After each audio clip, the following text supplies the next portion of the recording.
Vous êtes bien sur le plateau de KNF, votre quotidienne tous les jours sur Éclair TV, chaîne 23 de votre satellite, midi 18h et 23h. On vous parle un petit peu de tout ce qui se passe en Guadeloupe et bien sûr, on vous donne des conseils pour avancer dans votre vie. Et là, on va vous apprendre à mieux gérer vos émotions. Oui, parce que souvent, on se laisse dépasser par ces émotions. Est-ce important de bien les gérer? À quoi cela nous sert-il réellement? Pour en parler, je reçois l'une de mes chroniqueuses préférées, Audrey Geta Canoufet.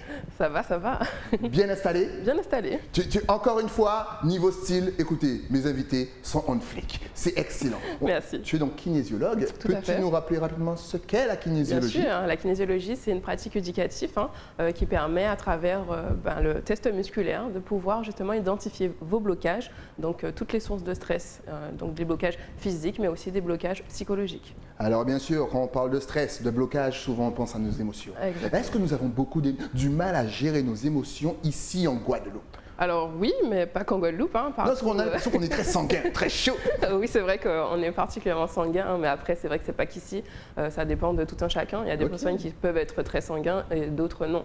Mais c'est vrai qu'on a une difficulté à comprendre ces émotions, parce que pour pouvoir gérer ces émotions, il va falloir les accueillir et les comprendre, les identifier en fait, tout simplement. Alors déjà, question bête, mais qu'est-ce qu'une émotion? Donc une émotion, l'émotion, ça vient de la racine émover en latin, qui veut dire mouvement. Et en fait, une émotion, c'est vraiment quelque chose qui nous traverse. C'est vraiment une sensation, un sentiment qui nous traverse et qui vraiment est en mouvement. On n'est jamais tout le temps en colère, jamais tout le temps joyeux, jamais tout le temps triste. C'est vraiment des émotions qui viennent et qui partent. Excellent, émover, moi je ne savais pas ça, c'est vraiment génial. Alors justement, on en parlait hors antenne, parce qu'on connaît à peu près 6 émotions, je veux dire à peu près tout le monde, mais tu me disais qu'il y en avait vraiment plus. Bien sûr. Mais est-ce qu'on peut quand même rappeler les émotions de base? Ah oui, puisqu'on a tendance, comme tu disais, à connaître les émotions primaires, qui sont la joie, la tristesse, la colère et la peur. Mais en fait, derrière ces émotions, il y en a encore d'autres en fait. Il y a vraiment le ressenti, les sentiments, et derrière une joie, derrière une colère, derrière une tristesse se cachent d'autres émotions. Et c'est important de pouvoir les identifier, de pouvoir les comprendre pour pouvoir justement accueillir ces émotions et se réajuster par rapport à ça, réajuster son comportement. Parce qu'effectivement, en tant qu'être humain, on agit, on a des comportements par rapport à nos émotions. C'est nos émotions qui vont nous faire agir, je dirais, rapidement, puisque les émotions se cachent au niveau du cerveau limbique. Donc c'est le cerveau, la mémoire des émotions, tout simplement. Et en fait, dès qu'on a une information, dès qu'on est face à une situation, le cerveau va aller rechercher dans cette mémoire, justement, dans le cerveau limbique, une situation où on a déjà vécu cette émotion et par rapport à ça, on va avoir un comportement. Ok, voilà. Et donc c'est ce qu'on peut arriver donc à maîtriser. Voilà, tout à fait. Excellent. Et c'est bien souvent qu'on n'arrive pas à maîtriser. Pourquoi? Parce que justement, on fait appel à des expériences de vie plutôt qu'à la situation en elle-même. Et c'est ce que je dis souvent, c'est pas une situation, c'est pas un événement qui est problématique, c'est l'émotion qui est associée. Donc si un événement, on associe une émotion qui, je dirais, est instable ou en tout cas qui ne va pas avec l'événement en question, on peut avoir des comportements qui seraient inappropriés. À ce moment-là, c'est pas à cause de l'événement justement. C'est à cause d'une expérience passée. Donc le cerveau va faire appel à une mémoire, à une expérience passée qui va faire qu'on va réagir de façon inappropriée face à cette expérience. Donc je peux donner un exemple pour que ça soit plus parlant. On va prendre un frère et une sœur qui ont vécu un cambriolage. Donc on leur a volé leurs effets personnels. Ils tenaient à cœur à ces effets. Il y a le frère qui aura une colère, mais une colère passagère. C'est normal. Voilà, je ressens de la colère parce qu'on est venu chez moi, on a pris mes affaires. Mais la sœur, quant à elle, elle aura cette colère aussi, mais elle sera amplifiée par une espèce de haine, de colère noire encore plus amplifiée que son frère. Elle n'arrivera pas à sortir de cette émotion. Elle va ressasser, elle va pleurer peut-être toutes les nuits, elle sera dans une angoisse permanente. Et en fait, quand on recherche un peu plus en profondeur en tant que kinésiologue, on comprend qu'il y a quelques années de ça, donc quand elle était plus jeune, elle a vécu son père qui a fouillé dans son journal intime, et elle a vécu ça comme un viol à l'intimité. Et en fait, ce viol à l'intimité l'a mis dans une colère. Et en fait, le cambriolage fait revenir cette émotion inconsciemment, hein, parce que là on est sur l'ordre de l'inconscient, fait revenir cette mémoire-là, et du coup ça fait comme si elle avait vécu 2 fois en fait ce viol à l'intimité de par le cambriolage et de par ce qui s'est passé dans son enfance en fait. Donc du coup ça fait une colère surdimensionnée par rapport à son frère. La colère, il est en colère, il est passé derrière ça, il est passé à autre chose. Elle par contre, elle va ressasser et peut-être même avoir une angoisse d'une 3e fois du coup. C'est fou parce que maintenant on comprend un petit peu mieux pourquoi certaines personnes surréagissent. Exactement. C'est dingue. Et est-ce qu'il y a un moyen donc de soigner ça tout seul? C'est-à-dire que, on prend l'exemple une fois de la sœur, peut-être qu'elle ne savait pas qu'elle avait ce stress à l'intérieur d'elle. Comment est-ce qu'on fait pour repérer en fait ce mal qui n'est pas totalement soigné, et surtout comment est-ce qu'on fait pour le soigner? Est-ce qu'il y a des petits tests qu'on peut faire chez soi? Alors oui, il y a plusieurs techniques, mais c'est vrai que comme on est sur l'ordre de l'inconscient, malheureusement c'est très compliqué tout seul de pouvoir identifier ces problématiques. C'est pour ça qu'on fait appel à des thérapeutes en général pour comprendre un peu. Mais c'est vrai qu'une fois qu'on a fait appel à un thérapeute et qu'on a les outils, je dirais, nécessaires pour pouvoir gérer ces émotions, là, seul, effectivement, on peut être totalement autonome face à ça. Ce qu'il va falloir comprendre, c'est qu'il n'y a pas de mauvaises émotions. Toutes les émotions, ce sont que des simples indicateurs. La colère, prenons-la comme exemple, n'est pas finalement une mauvaise émotion. Par contre, elle devient nuisible dès lors qu'elle est trop intensifiée, dès lors que justement elle est en déséquilibre. La colère, si on n'avait pas de colère, on n'aurait pas su c'est quoi nos limites en fait. Donc grâce à la colère, on connaît nos limites. Sinon, on serait venu vous titiller et vous n'auriez jamais dit stop. Donc là, la colère, ça permet de poser ses limites. Mais par contre, effectivement, trop intériorisé, ça nous ronge. Du coup, ça affecte directement nos organes, notamment le foie et toute la partie digestif en fait, et quand elle est trop extériorisée, du coup ça fait des dégâts autour de nous, et ça peut aussi avoir un impact sur nos organes puisqu'on se sent enfermé, replié, rejeté, etc. etc. C'est fou comme le psychologique peut atteindre le physique, c'est dingue. Ça peut atteindre notre foie? Ah bien sûr, bien sûr. On dit en général que chaque émotion primaire est associée à un organe en fait, et du coup quand on prend la colère comme émotion qui est associée au foie, la peur qui serait associée au rein, etc., etc. Donc effectivement, chaque émotion est associée à un organe, et on voit qu'à long terme, c'est pas sur du court terme, à long terme, si on refoule cette colère, si on refoule cette peine sur des années, effectivement, on peut constater qu'on a une affection quelque part au niveau de ces organes. Alors là encore, comment se relâcher? Comment extérioriser cette colère? Parce que peut-être une personne, on va reprendre l'exemple de la sœur, peut-être que pour elle, elle avait passé ce viol intime par rapport à la lecture de son journal intime, et là elle se rend compte que non, ce n'est pas passé. Donc comment faire, mis à part la vie d'un professionnel, mais est-ce que, je ne sais pas, il y a des pratiques sportives, il y a du yoga, je ne sais pas, est-ce qu'il y a une technique quand même pour se relâcher? Bien sûr. Alors on va prendre du coup, comme je me disais, l'exemple de la sœur. Si elle ne va pas consulter quelqu'un, elle peut essayer de canaliser ses émotions. Donc c'est-à-dire quand elle ressent une colère comme ça, qui est en tout cas surdimensionnée, puisque ça on le voit, hein, quand on se compare aux autres, on voit, mais pour cette situation-là, lui, s'est pas mis dans une colère noire comme ça, c'est que finalement, c'est peut-être moi qui ai un souci. Il va falloir que je regarde au plus profond de moi. Donc à ce moment-là, c'est déjà accueillir sa colère, noter en fait ce qu'elle ressent, puisque ça décharge. Hein. L'écriture, c'est une décharge émotionnelle. Hein. Donc noter ce qu'elle ressent sur une feuille blanche, tout simplement. Dire voilà, je ressens de la colère parce que. Et là, vraiment dévider. Voilà, dire voilà tous les sentiments, toutes les émotions, tout le ressenti qui se passe à travers cette colère. Et ce qui marche très très bien et que je conseille en séance et que je conseille même après, c'est sur la visualisation. On peut très bien visualiser une colère par un symbole, par un objet. On se visualise cette colère par une couleur aussi, par exemple le rouge. On décide d'enfermer cette couleur, soit dans un ballon, soit dans un gros bloc de glace, et de pouvoir dissoudre en fait. Donc faire envoler le ballon, dissoudre le bloc de glace. Et en fait, le fait d'avoir cette visualisation au niveau du cerveau, ça a beaucoup d'impact en fait. Donc du coup, ça décharge au niveau émotionnel et ça décharge même au niveau des signaux du corps. On peut voir effectivement le rythme cardiaque s'abaisser, on peut voir effectivement la respiration devenir de plus en plus rythmée. Enfin voilà, ça permet vraiment de décharger les émotions par la visualisation, puisque le cerveau justement, c'est très efficace de faire de la visualisation, puisqu'il ne fait pas de distinction entre l'imaginaire et le réel parfois. Et plus on va être de son travail de visualisation, et plus on arrivera justement à faire en sorte que le cerveau puisse canaliser ses émotions, surtout au niveau de la partie limbique, comme j'expliquais, la partie au niveau du cerveau, où est conservée toute la mémoire de nos émotions. Excellent. Donc l'écriture et la visualisation. L'écriture, je vous conseille l'écriture c'est parfait.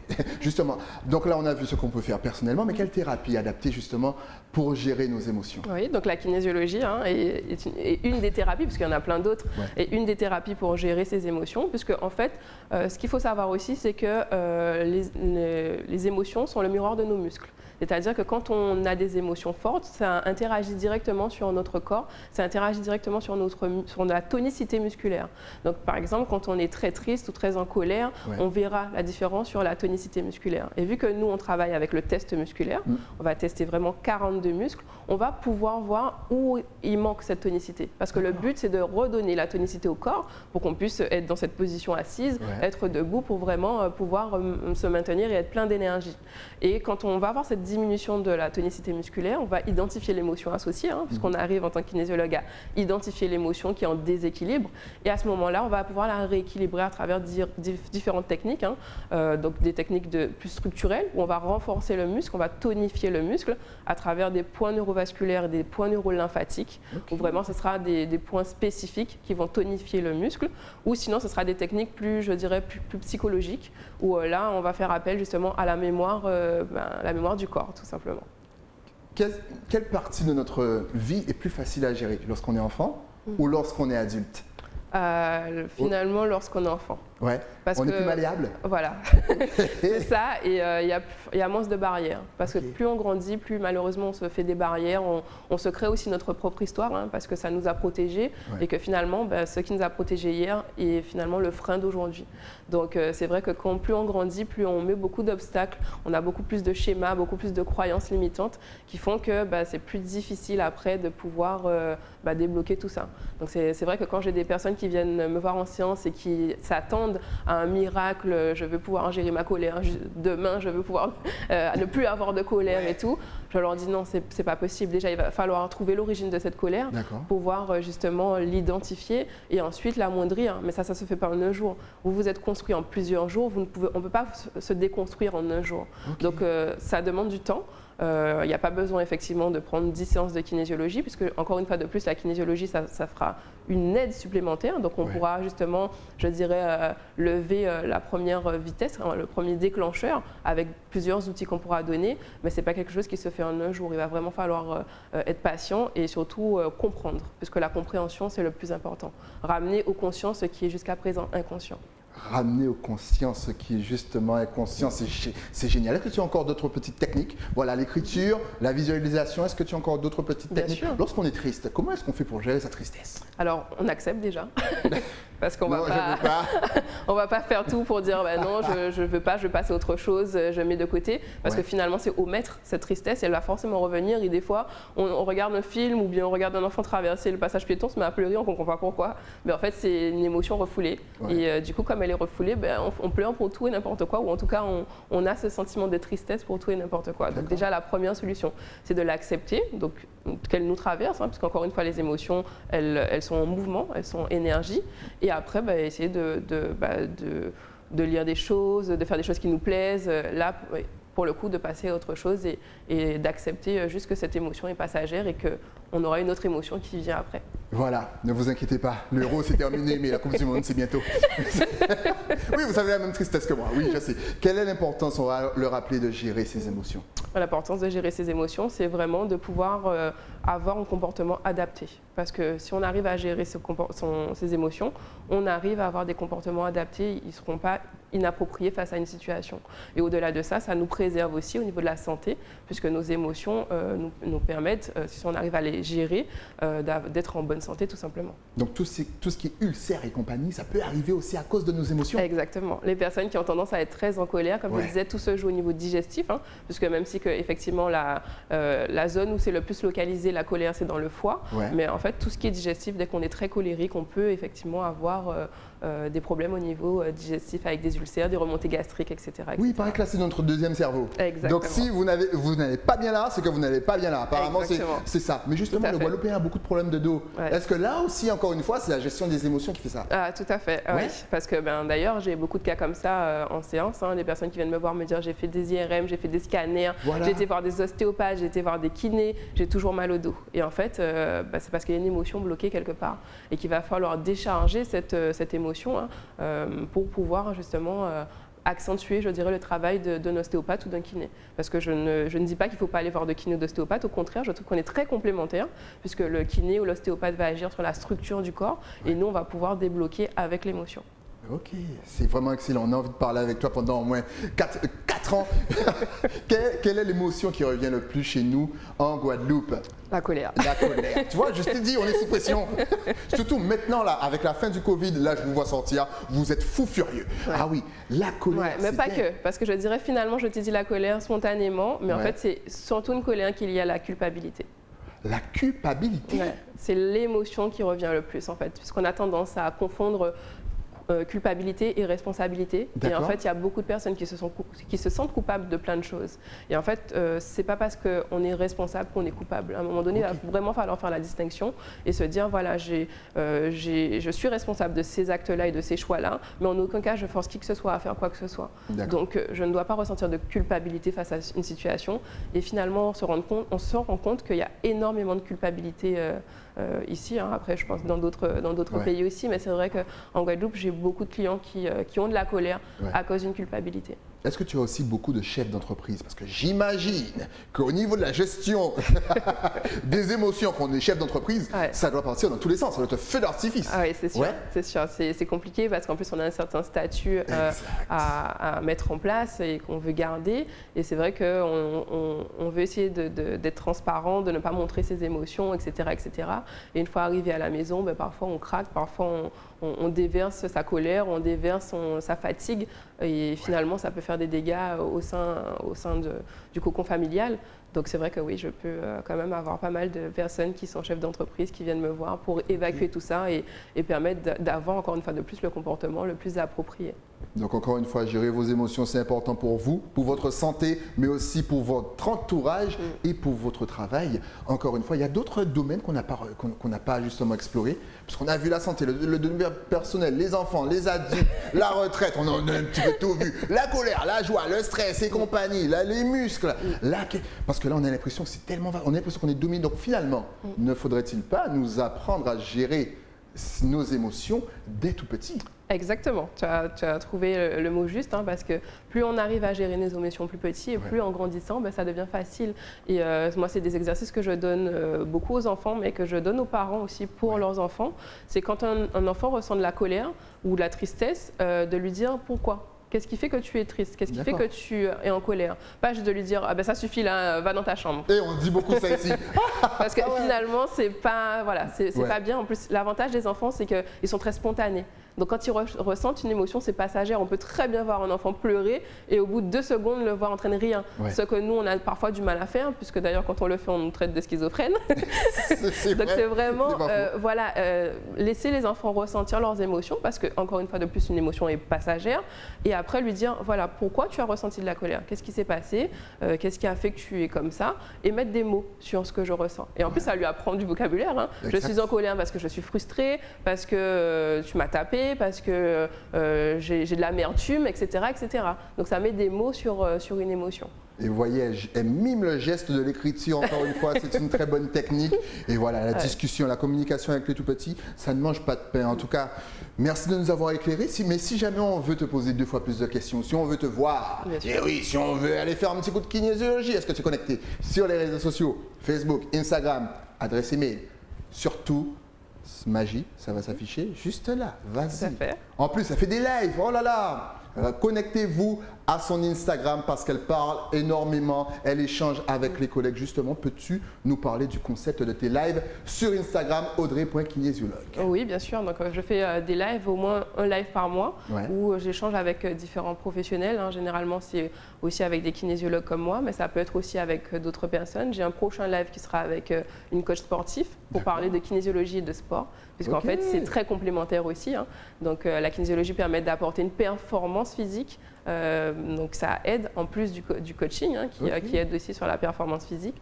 Donc c'est vrai que voilà, le but de mes lives, c'est de montrer que la kinésiologie est très complémentaire, qu'on peut l'associer avec beaucoup de pratiques et qu'au contraire, ça fait vraiment beaucoup de bien puisque ça multiplie les chances de pouvoir augmenter son potentiel et augmenter ses ressources. Ça m'intéresse ça. Ah, ça m'intéresse. Donc les sportifs, connectez-vous audrey.kinésiologue sur Insta. Vous verrez, les lives sont excellents. En plus, il reste 2, 3 heures, 4 heures. Elle n'en a jamais marre de parler avec ses collègues. Je parle beaucoup, c'est une passion. Et on aime les gens passionnés. En tout cas, merci d'être passé sur le plateau. Ce fut un réel plaisir et tu repasses prochainement parce que là, tu viens de me donner le prochain thème. Il n'y a pas de souci. La kinésiologie et le sport. Ça, là, tout de suite, ça fait tilt. Merci à toi et à très, très vite. Nous, on se retrouve aussi très, très vite, mais avec un nouvel invité, toujours sur Éclair, toujours sur le plateau de KNF, mais après la pub. À tout de suite.